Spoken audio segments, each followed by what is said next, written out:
سورة البقرة آية نمبر 247. أعوذ بالله من الشيطان الرجيم. بسم الله الرحمن الرحيم. وقال لهم نبيهم إن الله قد بعث لكم طالوت ملكا قالوا أنى يكون له الملك علينا ونحن أحق بالملك منه ولم يؤت سعة من المال قال إن الله اصطفاه عليكم وزاده بسطة في العلم والجسم والله يؤتي ملكه من يشاء والله واسع عليم. صدق الله العظيم.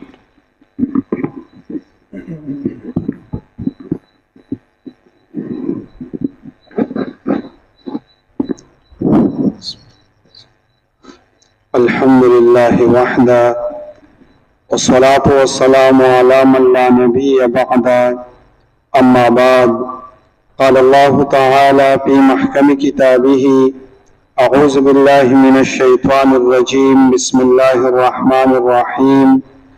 وقال لهم نبيهم إن الله قد بعث لكم طالوت ملكا إلى آخر الآية.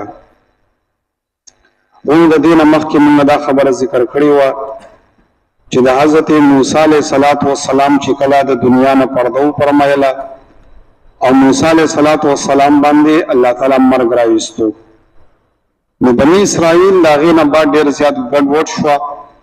د بت پرستۍ ډېر ښکار شو، د بتانو عبادت پرې کوو. نو الله تعالی په دې باندې یو سړی مقرر کړو چې د هغه جالوت نوم او دوی ته ډېر سخت عذابونه ورکړه، په دوی کې 30,000 کسان هغه قتل کړه او ډېر کسان یې دوی نه قیدیان کړه.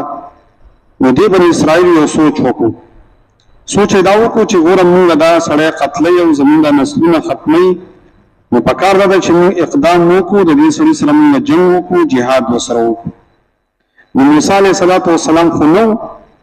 خو دغه ټیم کې د دوی چې کوم پیغمبر و نو حضرت شمیل علیه السلام پیغمبر و. دوی راغله هغه ته درخواست وکړو چې موږ یو امیر مقرر کا، ځکه د بادشاهي یا امارت یا مشر هغه په جهاد کې ډېر زیات لازمي دی. نو موږ یو کس مقرر کړ چې هغه زموږ مشر شي او موږ د الله په لاره کې د دې عمالقو سره او د دې خلکو سره جهاد وکړو. نو دې پیغمبر خو ته اوله دا خبره وکړه چې ګوره جهاد ډېر زیات ګران کار دی، که الله تعالی د باندې فرض کړي نو بیا به یې ونه کوي.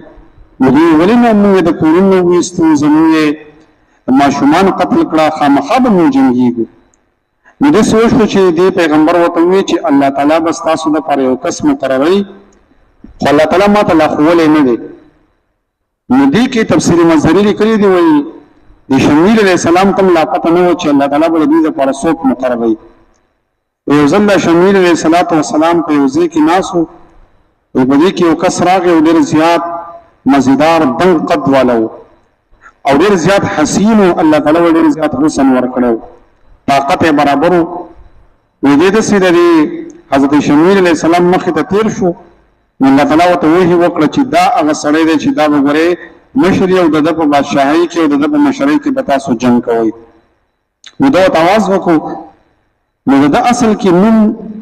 ساول ابن قیس دی. دا طالوت چې کوم دی نو ځکه ورته ویلی کېږي چې طالوت ته طوالت نه دی، اوږدوالي ته ویلی کېږي. نو دې طالوت له الله تعالی ډېر زیات اوږد قد ورکړی و. نو شمیل علیه السلام وایي بیا یې راویستو او خپل کور ته یې دننه کړو او د ده په دې سر باندې خوشبو پورې کړه، تیل یې پرې ومږل او بیا په دې تندي باندې بیا ښکل کړو او دا خبره وکړه چې الله تعالی ما ته وحي وکړه چې د دې بني اسرائیلو مشري به وسته کې او ته به د دوی سره یې او دوی به ستا په ملګرتیا کې هغه جنګ کوي. دا ورته چې صحیح ده، خو چې کله دې بني اسرائیلو ته ووایي چې یاره ستاسو مشر چې دی نو هغه به طالوت وي، نو دوی اعتراضونه شروع کړه. اوله خبره خو یې دا وکړه چې انا یکون له الملک علینا، دا هغه په موږ باندې څنګه بادشاهي، موږ یې نه منو. علماو چې دا خبره دوی ولې وکړه، وایي د هغې وجه دا وه چې د یعقوب علیه السلام چې کوم زامن و نو یو په هغوی کې بادشاهي چلېده، یو په هغوی کې نبوت چلېده. نو ګوره د کوم خلکو کې چې نبوت چلیدو نو دا د لاوی ابن یعقوب په خاندان کې چلیدو لکه موسی علیه السلام چې ونو د یعقوب علیه السلام په اولاد کې دی نو د دوی پلار نیکه چې دی لاوی دی لاوی ابن یعقوب هغې کې نبوت چلیدو او بل بادشاهي وه نو د دې یعقوب علیه السلام یو بل زوی دی او د هغه نوم یهوذا دی نو د هغوی په خاندان کې بادشاهي چلیده لکه د سلیمان علیه السلام د داود علیه السلام د بادشاهان نو دا د یهوذا په دې اولاد کې او دا طالوت چې کوم نو وینا دا د نبوت په خاندان کې هم نو او د بادشاهي په خاندان کې هم نو بلکې د بنیامین په خاندان کې و د یعقوب علیه السلام 12 بچي وو یوسف علیه السلام پکې و بنیامین پکې و نو دا یوسف علیه السلام او بنیامین دا د یو مور نو او دا نور چې د نور بلې مور نو دا بنیامین پکې د سیو چې عاجز سره و نو دا طالوت چې ونو دا د بنیامین په اولاد کې و نو اول دې بنی اسرائیل دا اعتراض وکړو چې ګوره زمون په خاندان کې یا نبوت چلیږي یا پکې بادشاہي چلیږي او د نبوت په خاندان کې هم نه دی او د بادشاہي په خاندان کې هم نه دی نو موږ به څنګه ومنو چې د زمونږ مشري به کوي او د به زمونږ مشري دا غي وجه ده علماء وایي دا طالوت چې کوم چې دوی الله تعالی امر مقرر کو وایي د پیشې په اعتبار سره دوبیو د خلکو له کپڑے انځلې او دا غي کاروبار وکړو نو دې په دې باندې اعتراض وکړو چې موږ دا نه مونږ ځکه چې موږ د نبوت په خاندان کې دی موږ د بادشاہي په خاندان کې دی موږ نه مونږ یو خبره دا وکړه بل خبره دا و چې دوی یو تکبر وکړو چې نحن احق بالملك منه موږ چې یو نو دا ډیر زیات لایق چې موږ بادشاہي وکړو نو په خپل نسب او په خپل خاندان باندې فخر وکړو لکه څنګه چې ابلیس فخر کړو ابلیس دا خبره کړې و چې رضا پیدا کړې مده ورنه او دا آدم علی السلام ته پیدا کړې د خټې نه او ور بهتر دی د خټې نه نو لہذا زه سجده نه کوم او تکبر وکړو نو الله تعالی وتی چې دا تکبر ما ته خوښ نه دی الله تعالی ذلیل کو نو دی بنی اسرائیل په خپل خاندانی شیز باندې ډېر زیات فخر کوو چې موږ ور ډېر اوچت خاندان ولایو موږ د پیغمبر په اولاد کې یو او موږ به سره له کو د وسړي چې هغه د بنیامین په اولاد کې د موږ به دغه خبره مونږ نو تکبر وکړو د دې وجه پیغمبر علیه السلام فرمایلی دي چې څلور خبرې د جاهلیت د خلکو خبرې دي نو یو پاره کې دا ده چې کم خلک د خپل خاندان په وجه باندې فخر کوي چې موږ پلان کې خیل یو موږ پلان کې خیل یو او یا نبی علیہ السلام فرمایي دا د جاهلیت خبره ده چې څوک چاله پیغور ورکی د خاندان په ذریعہ باندې چې تر پلان کې خاندان ای قرآن مجید دا خبره ختمه کړې ده ان اکرمکم عند الله اتقاکم د الله تعالی په نسبت د ټولو نه ډیر زیات لایق د الله په نسبت هغه انسان دی چې بچا کې تقوا سیوا ده نور ګور تاسو ګورئ دا طالوت دلته کې بادشاہ دی او د بنیامین په اولاد کې دی خودوبی دی ټول پیغمبرانو چې نه وی ګړي سره ولې دي اوس په انسان چې د څوک د ګړو کاروبار کوي او ګړي سره نو څوک باغوي ته بد ګوري د دې طالوت په اړه کې تفسیر منظری لیکلي و دې چې راوته دا د څه ګرځېدو او د شمیل علیه السلام ولیدو وای دا اصل کې د پلار چې کوم خرو و خرو ورک شوی و دا هغه په سره وته وغه لټول نو معلومه شو چې د پلار بخره ساتل او د چې کا بادشاہ په خپل باندې چې د بنی اسرائیل بادشاہ شو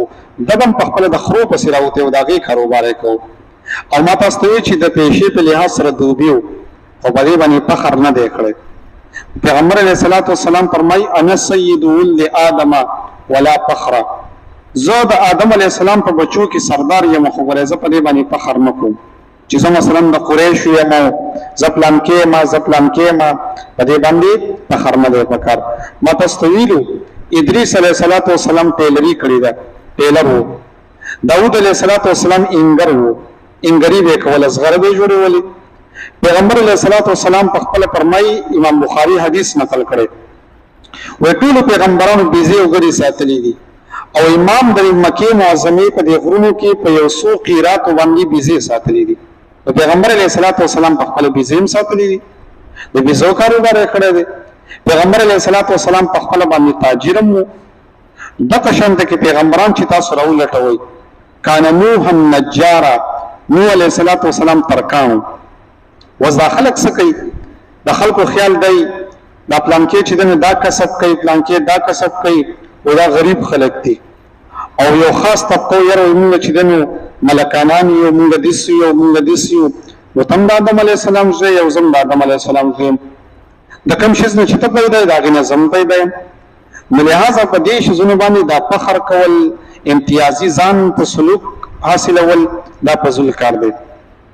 خو په دې کې غټه وجه چې دې کوم غټه غلطي به کې هغه زمون د خلکو ومي، زمون د خلکو دای چې بس مونږ چې ملک صاحب فراشي بیا مونږ په ځان کوي ګناه، بیا چې زمون حیثیت بل شانته کی نو په خپل ځان ذلیله کړی دی. کله نور چې دی هغه الله تعالی ولادت ولاس ور کړی، تعلیم در کړی دی، بلکې اوس هغه خلک چې هغه کاروبار کوي، هغه خلک چې هغه مختلف پیشو ولدي،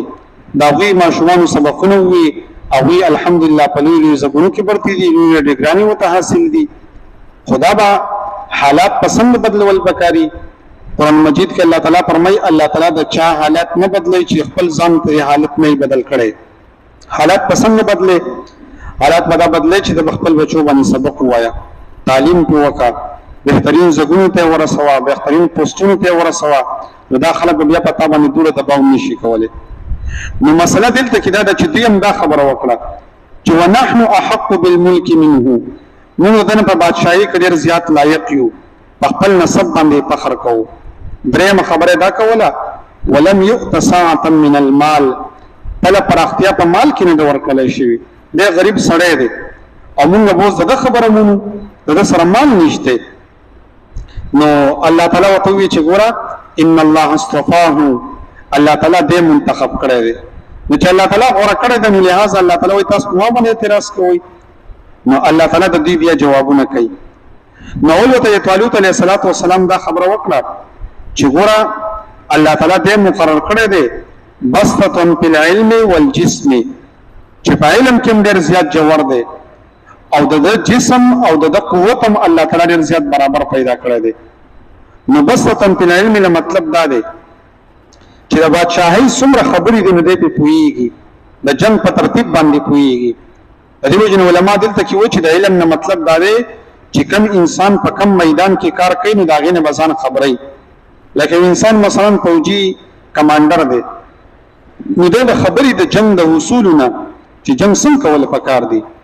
لکه ګوره تاریخ دا خبره لیکل د غیر ملکی تاریخونو دا خبره لیکلې، د انګریزانو تاریخ دا خبره لیکلې ده چې د جنگ احد چې دا کوم نقشه ده او نبی صلی الله علیه وسلم چې کوم ترتیب برابر کړو چې سلويخ کسانه برکې نه ولي، لس کسانه په دې ودرولي، 15 سه پاغه ودرولي، دغه نقشه چې غیر انګریزانو کوم سرچ کړی ده او هغه په تحقیق کړی دی، نو هغه په دې خبره باندې رسیدلی دي چې پیغمبر علیه الصلاۃ والسلام انتهایی ذهین کمانډر و، دغه کوم ترتیب برابر کړی دی نو په دغه شان ترتیب بل چانه شو برابر ولې. وته دا خبره معلومیږي چې انسان په کم فیلډ کې او په کم شعبه کې د مشري کوي نو هغه نه بسان خبري. لکه مثلا زمونږ د تبلیغ ولا ملګری راغلي دی دوی چې کم امیر دی نو دی به وخت بدل غولې، دی به پويږي، دی په ترتیب باندې پويږي چې د ملګری څنګه چلول پکار دي، نو بيخي نرم چلیږي، نو بيخي سخت چلیږي، په ترتیب باندې به د ملګری چلی. اوس که مثلا زماغون ته کې سړی چې وخت نه دی لګولې एकदम ته د چا امیر کې نو زه به ته مې چلکه ود کېږي بنا تهجد وکوي او بس سبق بکینه نو وی چې خدای دې استابي خو واسطه به کې چا امیر کړي. نو ګور هغه انسان به امیر کې چې هغه په غلاین باندې پويږي هغه مشرکه نو دغه شان د کې بسطن په علم چې دې په میدان باندې پويږي. دیو جنا عرب دا خبره کوي چې اذا كان الغراب دلیل قوم سيهديهم سبيل الهالكين، چې کله کارغه د قوم مشر شو مخامخه به هلاکت ته غورځي، چې کارغه د قوم مشر شو نو د قشند کې مشري چې چاله ورکینو اهل انسان بګوري، صحیح سړی ته بګوري ناغو بیا مشرکه. لکه وی ګورا او دار چانه مشوره ناخلي او ور سره به مشرکین نه وی په کلی کې د خبرو چې یو زنانه مشروه او خلکو به مشوره غسته، هغه بیا په دې باندې مشوره و چې دا مشوره ترور ده، نو چې څه داسې خبره وه نو خلکو به د هغې سره مشوره کوله. و یو ځل داسې چل شوی چې یو اوښ را لګېدلی و په یو مشک کې په یو کټوۍ کې سر یې نښتی و. وایي چا وایي چې څه ورسره وکړو؟ وایي چا ورته وایي چې ګوره هغه مشورې ته ورته ووایه، هغه په دې ترتیب باندې پوهېږي، زموږ مشر هم ده او هغه راولې اوس په فیصله حل کړي. وایي چې هغه راغله دغه د چې راورسېده څادره یې ځان پسې راښکودو، خولې پې ماتې دي. وایي زه به د قیامته پورې ژوندی یم چې زه به تاسو سره چلونه ښیم. وایي په دې کې څه دي؟ وایي ګوره اسان کار دی، داسې چل وکړئ چې توره راواخلئ او د اوښ چې دی نو دا حلال کوي. نو هغوی خو مې سته په دې نو اوښ یې حلال کړو. وایي دا خو وشو. اوس ډانګې راواخلئ او دا کټوۍ پې ماته کوي. وایي ډانګې ورته راواچوو چې او یا کټوۍ ماته کړه او یې په اوښ حلال کړو. لکه اوس په دې کې څه خو ښه ژوندی اوښ دی که نه، چې بس ډانګې ورته راواچوه نو بس هغه کټوۍ به ترې لرې شي. نو هغوی به اوښ هم حلال کړو او کټوۍ هم پرې ماته کړه. نو بعضې خلک داسې مشري کوي. بعضې داسې مشران دي چې هغه د کشرانو خوی کوي، لانجې به دله ګوري او په خبره باندې پوهېږي نه. نو د عمر په اعتبار سره مشران دي، خو د هغوی نه چې کوم کشران دي الله تعالی هغوی له ښه صلاحیت ورکړی، هغوی الله تعالی فهم ورکړی، د خبرې چلی ولې ورکړی. نو هر انسان چې دی نو هغه به مشر کوي نه. ځکه الله تعالی وفرمایل چې بسطة فی العلم والجسم، په علم کې هم ډېر زیات جوړ دی او په جسم ظاهري جسم هم ډېر زیات مزیدار دی. دې وجې نه علما دا وایي، امام رازی رحمه الله ذکر کړی دی چې کوم بادشاه نو دی به هغه انسان به بادشاهي چې یو پوهېږي چې مازغی کار کوي، هسې نه چې خبره وکړي او ته بیا ماښام تپوس کې او چې ما ته خو پته نشته، یا داسې بادشاهي چې هغه د تیارې پاڼې بیان کوي، هېڅ پته ورته نه لګي چې زه څه ویم. نو دا هم ولې بادشاه نه دی. بادشاه به هغه چې هغه په خپل ذهن باندې فیصلې کوي، دې ته بادشاه ویلی کېږي. بل بادشاه به هغه انسان پکاري چې هغه د ظاهري ډانچه خو لږه برابر وي که نه. چې مثلا اوس داسې بادشاهي چې دومره وي، یا مثلا لکه داسې بادشاهي چې خوار پار دی، نو داسې کس به ګوره بادشاه کې نه. بادشاه به هغه انسان وي چې هغه کم از کم د ظاهري جسم چې دی دا هم کم از کم برابر وي. لکه زموږ په دې بادشاهانو کې زما په خیال باندې د دې ترکو چې کوم بادشاه دی که نه طیب اردګان، نو دا سړی چې دی نو ما ته ډېر زیات زیرک هم ښکاري او دی د جسم په لحاظ سره هم لږ پټ دی او ډېر برابر دی. زموږ اول از اخبار کې زموږ یو وزیر راغلی او چاینا ته تللی دی، نو چېرته کې د هغوی ترانه ویلی کېږي نو زموږ پکې هم پاسېدلی دی. نو یو طرف ته هم ښه مزدار ستران ټوکس ولاړ دی، بل طرف ته هم دی او زموږ غریب داسې ولاړ دی، بیخي تین تی جوړ شوی دی. نو دا ولې داسې کس په نه مشره کې، کم از کم داسې کس وي چې هغه ظاهري دا جسم هم مزیداري. د دې وجې نه علما دا وایي چې کم کس مثلا امام دی، دا امام چې دی نو دا هم یو مشري ده او یو بادشاهي ده. نو ګوره که په یو ځای کې دوه عالمانو او هغوی دواړه حافظان هم و جمع ته به کم انسان مخکې کې و چې کم پکې که دواړه عالمانو خو دا یو پکې حافظ هم و، دا حافظ به مخکې کې چې علم یې ورسره هم کړی. بیا که دوی بیا په علم کې هم برابر وو، په حفظ کې هم برابر وو، وایي بیا به یې ګوري چې کم پکې مشر یې هغه هم مخکې کې. ښه وایي که په دې کې هم برابر وو،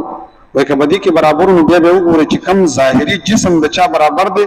لږ داسې ښایسته انسان ښکاري، وایي هغه انسان به امام مقرروي او په مسله باندې بیا ودرئ. د دې وجې نه څومره پیغمبران چې الله تعالی را لېږلي دي هغه ښایسته مخ واله وو. په ټولو پیغمبرانو کې چېرته کې داسې انسان نه دی راغلی چې د هغه مخ پړقېدو نه، ځکه چې د دین کار کوي. نو د دین په کار کې هغه انسان کار کولی شي چې د ظاهري ترتیب خو یې برابر وي که نه. نو زما په شانته کې خوار پاري داسې ملایي ماشاءالله چې ډک پکي او دې ځای ته ناست وي او داسې ښه ټیک ټاک برابر وي، غټې غټې سترګې، غټ پګې والي، نو داسې کس پکاري. زما په شانته کې خوار پاري نو دغه شان کس نه پکار. او بل چې ظاهري هم د هغه ترتیب برابر وي، ذهن یې کار کوي، هسې نه چې داسې کس امامي چې د تپوس وکړي یو شانته کې خبره ته وکړي چې مانځه نه بعد ورته بیا ووایي وایي زما نه دا خبره یې دا بل شانته کې، مازدیګر بیا وایي دا خبره بل شانته کې وه. نه داسې کس په مقرره چې د هغه ذهن کار کوي، عقل یې کار کوي. نو دا چې دا کوم مسله ده دې ته ویلی کېږي امامت صغرا. دا بادشاهي ده خو وړه بادشاهي ده، او د ملک هغه چې ده نو هغه امامت کبرا دی. وایي د ملک ته بادشاهي به هغه انسان اهلي چې کوم د امامت صغرا اهلي، چې څوک مسلې ته مخکې کېدی شي نو هغه به د ملک بادشاه کې هم، نو چې څوک مسلې ته نه شي مخکې کېدی هغه به د ملک بادشاه کې نه. نو زمونږ دا چې دي ماشاءالله خو پوهې دي، هغو تاسو قنوت واورئ هغه هم له صحیح ورځي او کلمې ترې واورئ هر څه له ټیک ټاک ورځي. دا ولې دا زمونږ په دین باندې پوهه نه یو. نو دلته کې د طالوت په باره کې الله تعالی فرمایي چې بسطة فی العلم والجسم، جسم هم مزیدار دی او بل دا چې علم هم ډېر زیات مضبوط دی. نو الله تعالی ول هغوی مقرر کو، خو دوی پکې خبرې کولې. ان شاء الله نور د هغوی خبرې بیا په دې بل آیات کې کوو. وقال لهم نبيهم او أميدويتا نبي دوي إن الله بشك الله تعالى قد بعث لكم طالوت ملكا، الله تعالى مقرر کرے دے ستاسو لپاره طالوت بادشاہ. قالوا اویدی ان يكون له الملك، څنګه بوي د بادشاہي علينا ومنغ باندي ونحن احق بالملك منه، امون دیر لایق یو ددن په بادشاہي کې. ولم يؤتا ساعة من المال، او نه دی ورکړل شوی دتا پراختیا په مال کې. قال کو فرمایل دی پیغمبر ان الله اصطفاه، الله تعالی دې غوړه کړې دې علیکم پتاسو، وزاده او زیات کړې دې بسطتن فی العلم، پراخ دې په علم کې، والجسم او په جسم کې. والله یؤتی ملکه، الله تعالی ورکوي بادشاہی من یشاء چاته چې وغواړي. والله واسع علیم، الله تعالی پراخ دے او علم ولده. الحمد لله رب العالمين والعاقبة للمتقين، الصلاة والسلام على رسوله محمد وعلى آله وأصحابه أجمعين. اللهم احسن عاقبتنا في الأمور كلها وأجرنا من خزي الدنيا وعذاب الآخرة برحمتك يا أرحم الراحمين.